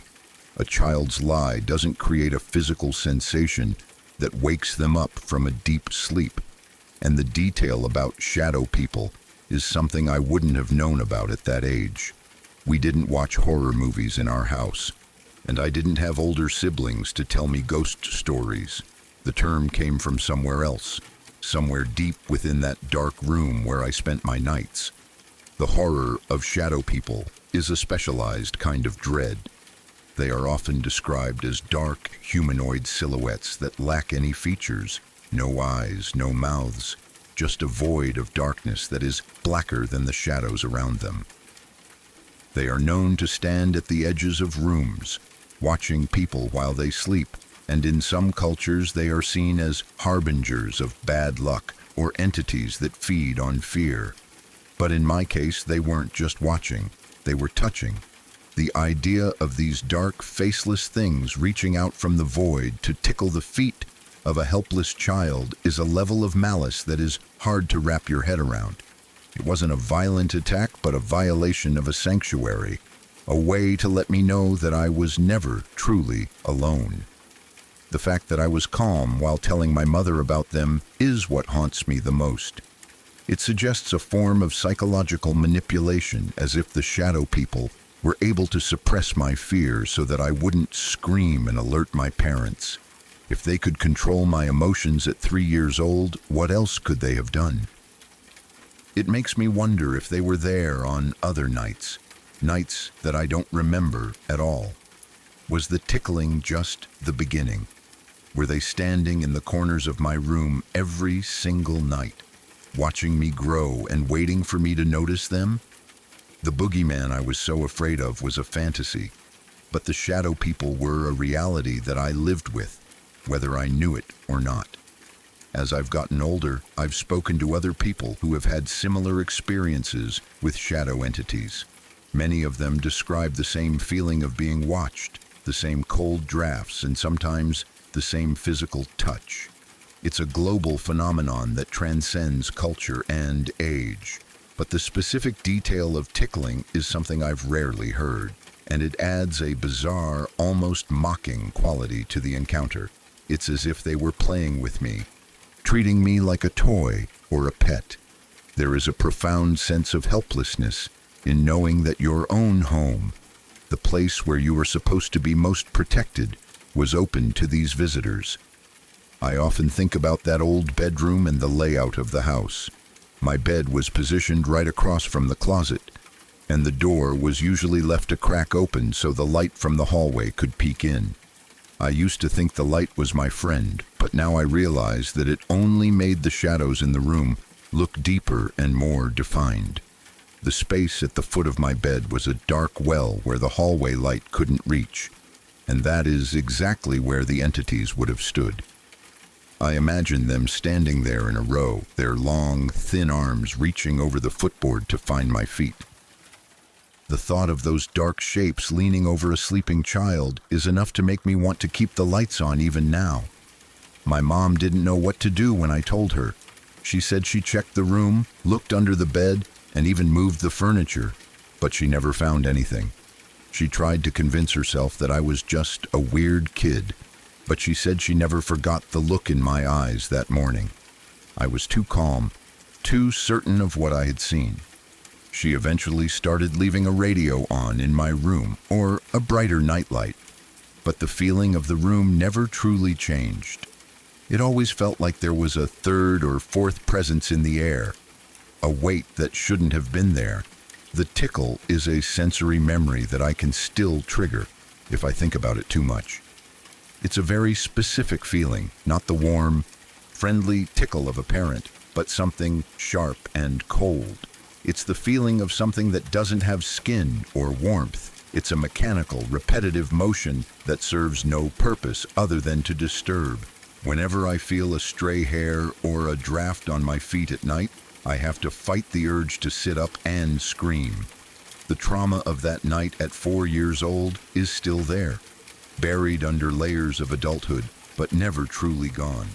I wonder why they chose me, or if they choose every child and most of us just forget. Perhaps the boogeyman is just the name we give to the shadow people because our young minds can't handle the truth of what they are. We turn them into monsters with claws and teeth because that's easier to understand than a featureless silhouette that just stands and watches. My paranoia as a child wasn't a sign of a weak mind. It was a survival instinct. I knew something was there, even if I didn't have the words for it. My mother's revelation only confirmed what my gut had been telling me all along. The disconnect between the paranoid kid and the calm child is the true horror of the story. It means that for a period of time, I wasn't in control of my own reactions. Something had stepped into my room and rewritten my emotions, turning my terror into a placid acceptance. That is a violation of the soul that is far worse than any physical tickle. It suggests that the shadow people are not just observers, but manipulators who can move through our world and our minds with ease. They are the ultimate intruders, the ones who don't need to break a window or pick a lock to get inside. I've since moved out of that house, and the family that lives there now has their own young children. I sometimes wonder if those kids are waking up in the middle of the night to the same sensation. Do they tell their parents about the dark figures at the end of the bed? And do their parents dismiss it as just a dream or just a lie? I hope for their sake that the shadow people moved on when we did, but I have a feeling that those entities are tied to the space itself, or perhaps to the shadows that have lived in that room for decades. Some places just have a darkness that doesn't go away, no matter how much you paint the walls or change the carpet. Looking back, the boogeyman was the least of my worries. He was a story, a way to personify the fear of the dark. But the shadow people were something else entirely. They were a reality that I couldn't escape, a part of my childhood that was hidden in plain sight. The tickle on my feet was their way of making contact, a small, subtle gesture that left a permanent mark on my life. It's a story of a lucky escape, I suppose, because they didn't do anything worse. They didn't take me, and they didn't hurt me in a way that left a scar. But they took my sense of security, and they left me with a question that I will never be able to answer. Why were they there, and what did they want? The world is full of these kinds of stories, small moments of the impossible that happen to people every day. We usually find ways to explain them away, but the feeling stays with you. For me, the feeling is a light, cold tickle on the soles of my feet at 3 a.m. It's the realization that the darkness in the corner of the room isn't just an absence of light, but a presence that is waiting for you to fall asleep. It's the memory of a 3-year-old child telling his mother about the shadow people with a calm that should have never been there. And it's the knowledge that some things in this world are much more terrifying than a monster under the bed. I still sleep with my feet covered, even in the middle of a heat wave. I tuck the blankets tightly under the mattress, creating a barrier that I know is purely psychological, but it's the only way I can find any peace. I don't like to have my feet exposed to the air of a dark room, because I know what's waiting in the shadows. I know that the tickling could start again at any moment, and this time I might not be so calm. The fucked up stuff that people talk about isn't always a violent crime or a tragic accident. Sometimes it's just the realization that you've been sharing your life with something that isn't human. The shadow people remain a mystery to me, a dark chapter in the book of my life that I can't quite close. I hope that by sharing this, it serves as a reminder that children's fears are often based on a reality that we as adults have forgotten how to see. When a child tells you there is something in their room, believe them. Don't tell them they're lying, and don't tell them it's just a dream. Because for that child, the terror is real, and the shadow in the corner might just be reaching out to touch them. My survival was a matter of growing up and moving away, but the boy I was is still sitting in that dark room, feeling the cold points of fingers on his feet. I carry him with me, a silent witness to a night that changed everything. The boogeyman never got me, but the shadow people did something much more subtle and much more permanent. They taught me that the world is a place of light and shadow, and that sometimes the shadows have a life of their own. And that, more than anything else, is the true meaning of horror.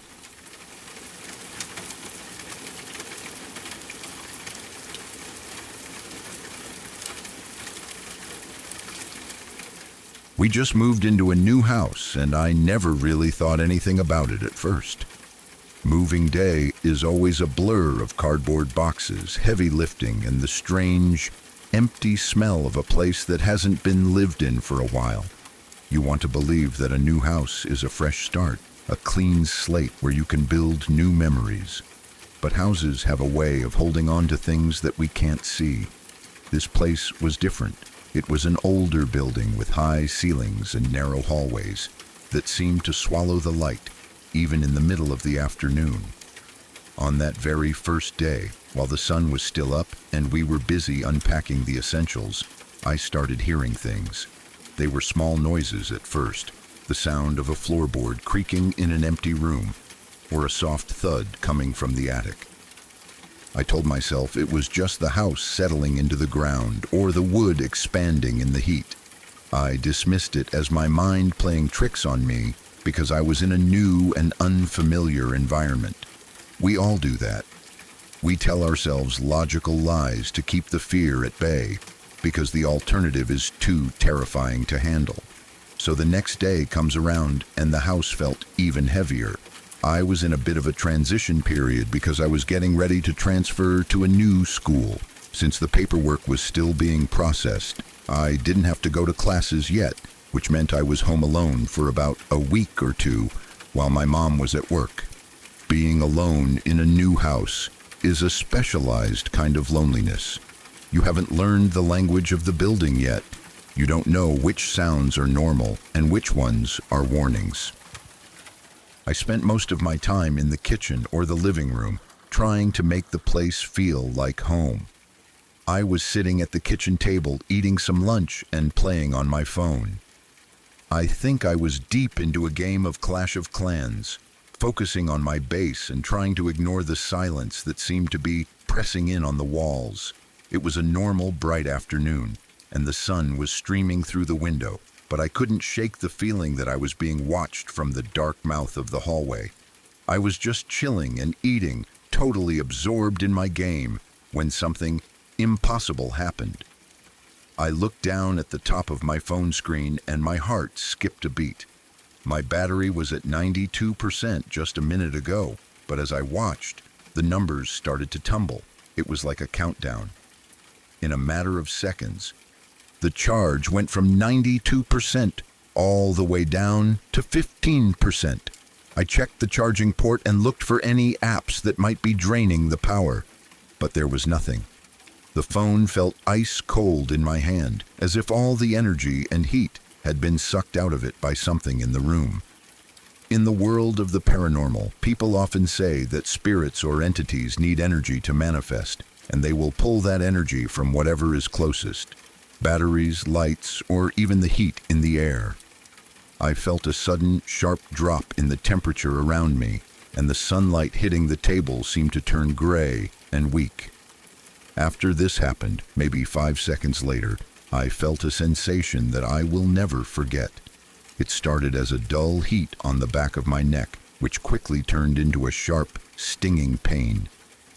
It felt like someone had taken a hot wire and dragged it across my skin. I gasped and dropped my phone on the table, my hand flying up to touch the back of my neck. I expected to feel a bug or perhaps a sharp piece of jewelry that had caught on my shirt, but there was nothing there. The skin was hot and pulsing with a raw, angry energy. I got terrified, the kind of fear that makes your vision go blurry and your knees feel like water.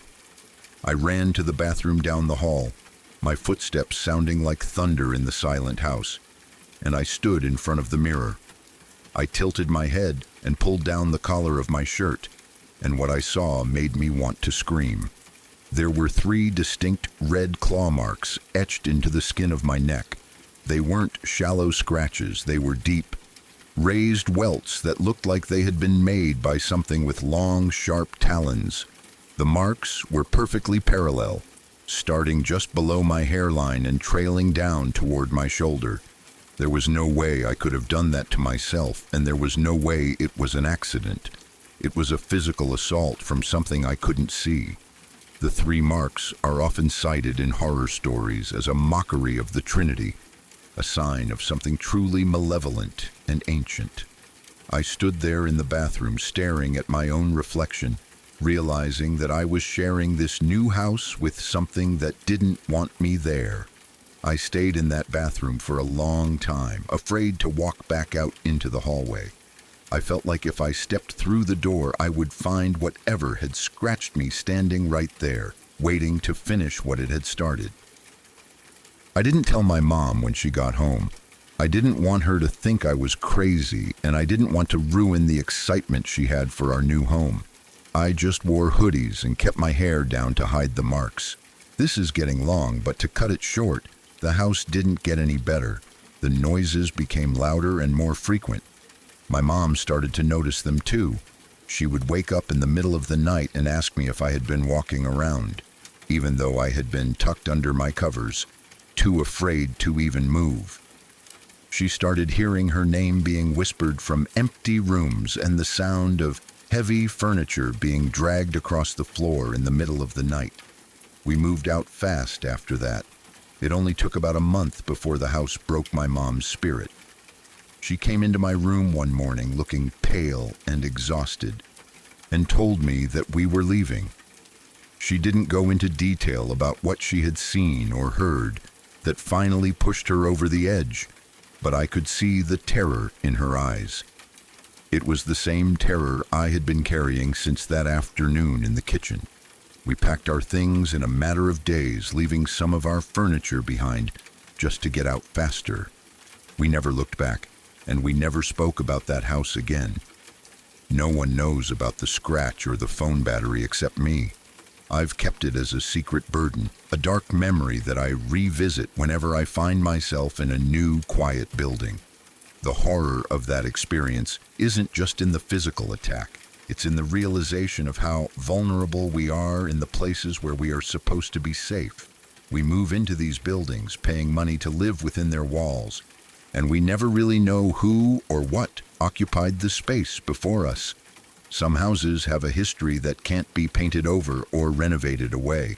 They have a hunger, a need to feed on the energy and the fear of the living. That house wanted our energy, and it was willing to use violence to get it. The 3 claw marks eventually faded into thin white scars, but the mark it left on my mind is permanent. I still check my phone battery every few minutes, and I still get a chill on the back of my neck whenever a room gets too quiet. I sometimes wonder what would have happened if we had stayed, if the entity was bold enough to scratch me in broad daylight while I was just sitting in the kitchen. What would it have done in the dark of the night? The escalation from noises to physical contact is a sign of a very dangerous presence. I think my mom's decision to move out saved us from something much worse. She might not have seen the marks on my neck, but she felt the same darkness that I did. It was a silent agreement between us, a knowledge that the house was a predator and we were the prey. We escaped, but I often think about the people who moved in after us. Do they hear the noises? Does their phone battery die in seconds? Or were we targeted because we were new, a fresh source of energy for something that had been starving in the dark? The silence of a new house is never truly silent. If you listen closely, you can hear the heartbeat of the building.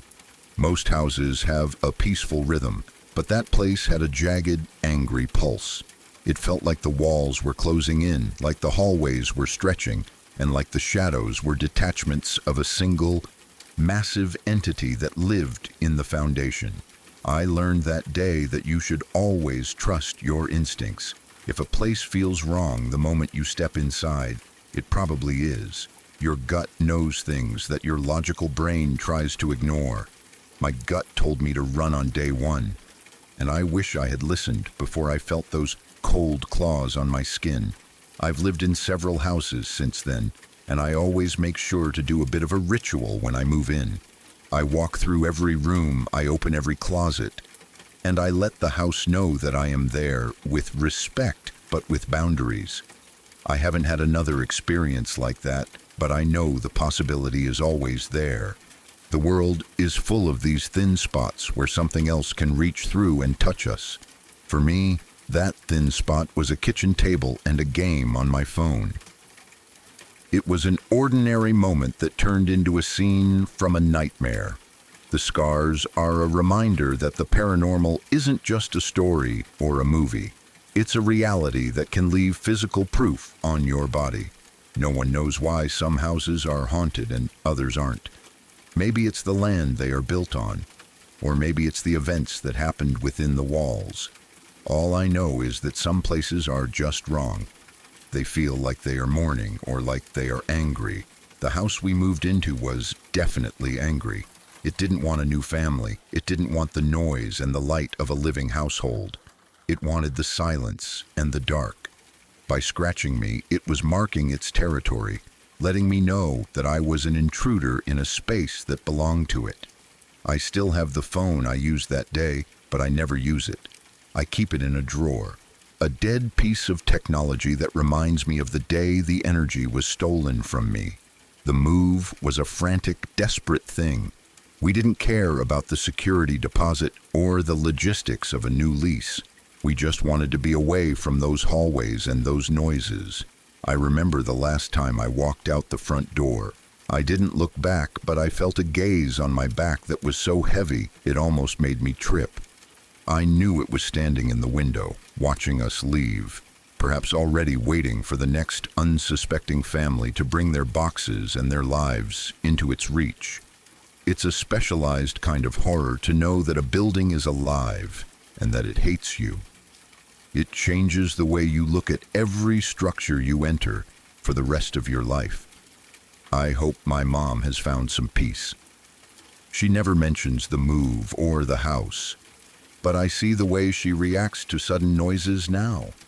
She's more jumpy, more prone to checking the locks and the windows. We both carry the trauma of that month, a shared secret that we don't have the words to discuss. Maybe one day we will sit down and talk about what we heard and felt, but for now the silence is our way of coping. We are safe now, but the knowledge that such things exist is a burden that never truly goes away. You can leave a house, but you can't leave the memory of what happened inside it. The 3 claw marks are gone now, lost in the natural texture of my skin, but I can still feel the heat of them when I get stressed. It's like a phantom pain, a reminder from the shadows that they are still there, just on the other side of the veil. I am much more careful with my life now. I don't go looking for scares, and I don't explore abandoned places. I've had my encounter with the unknown, and that was enough for one lifetime. The joyful life I tried to build in that house was destroyed in a matter of seconds, replaced by a reality that is much darker and more complicated than I ever imagined. If you ever move into a new place and you start hearing noises, don't just dismiss them. Pay attention to your surroundings. Watch your electronics. And if you feel a sudden drop in temperature, don't wait for something to touch you. Listen to the house. It might be telling you to leave while you still can. We were lucky to get out when we did, but not everyone is. Some people stay, trying to find a logical explanation until it's too late. The fucked up stuff in the world is real, and it doesn't need a reason to target you. It just needs an opportunity. The story of the new house is one that I'll probably keep to myself for a long time. It's too personal, too raw, and too unbelievable for most people to handle. But it's the truth. It's a part of who I am and a part of how I see the world. I am a survivor of a house that tried to claim me, and I will never take my safety for granted again. The next time you walk into a new room and the air feels a bit too cold, or you hear a creak that doesn't sound like wood, remember me. Remember the 92% battery that vanished in seconds and the 3 marks that appeared out of thin air. And then do yourself a favor. Walk back out the door.